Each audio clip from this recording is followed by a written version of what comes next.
I'm Matt Vanacoro from MacProVideo.com and AskVideo.com. We're going to take a deeper look at Session Horns Pro from Native Instruments.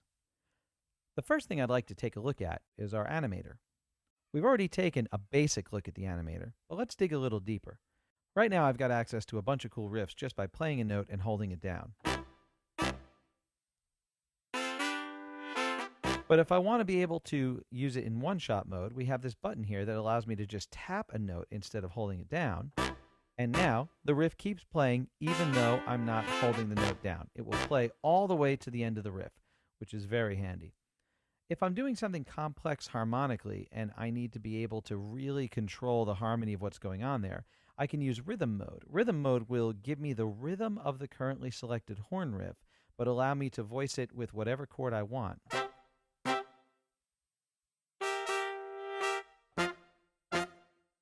So it's a really handy feature if what you're doing in a sequence is a little bit too complex to match up with any of the riffs that are already there.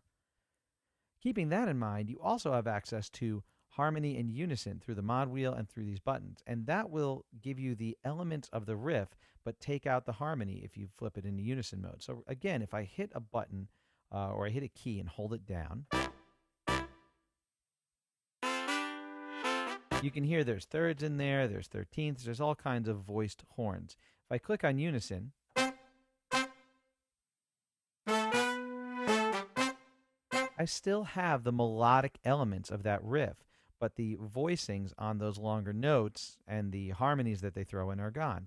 So it's another level of control. I can go with rhythm only and have no harmonic elements. I can take that off and have lots of harmonic elements or just melodic elements.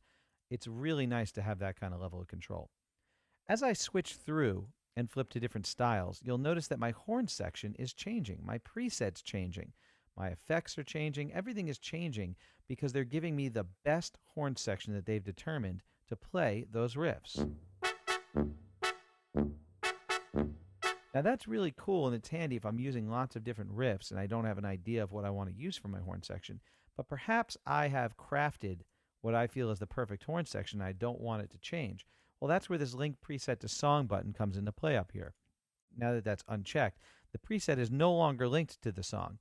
I can switch through and everything is staying the same. It's not changing. It's using my perfect horn section that I created. Or I can activate that button and have it suggest the best horn section and configuration to play the riffs that I have selected. Now, let's take an even deeper look at some of those riffs. We'll open up the song editor, and I'll notice I've got a start and length function available to me. If I like the first element of this riff, but I don't like when it does this little slide long tone part of it, I can take that out by adjusting the length of the riff and letting it only go to 16, for example. So you'll see now it repeats right there. It never gets to that point. And I can do vice versa. If I wanted to start right away, I don't need those little hits. If I wanted to go right into the little slide function, I can start it at 16. There we go. And now I've got a riff that starts right on that cool little slide. Again, it's all about control with Session Horns Pro, letting you use these riffs and these horn sections the way you want to. Now, while we're talking about control, let's adjust the way this horn section sounds. So I'll go back to a nice polyphonic preset, and we'll open up the sound panel. The sound panel is a lot more than just EQ and a couple of effects. You can really control the absolute way that your horn preset is going to sound here. You can adjust the spatial relationship of it, spread it out a little wider.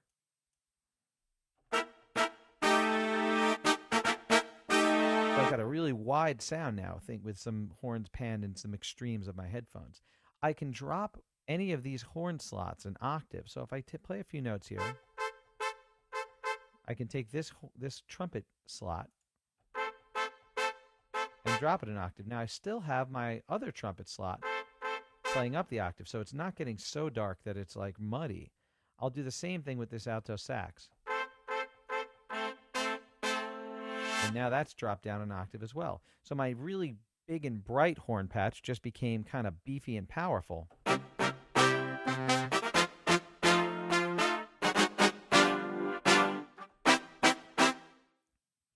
take a glance at some of these effects. We've got compression, EQ, tape saturation, twang, low pass filters, everything you need to really manipulate your sound.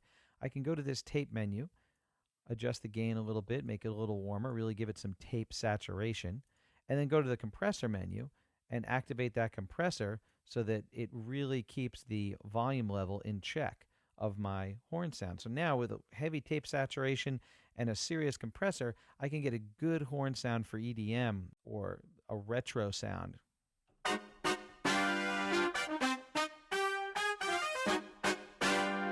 That same section without that stuff will be kind of more in your face, which is great for a jazzier track or a rock track. But if I want to use this as an EDM track or an effect, if I want it a lot more controlled, I can activate those effects and really rein in my horn sound.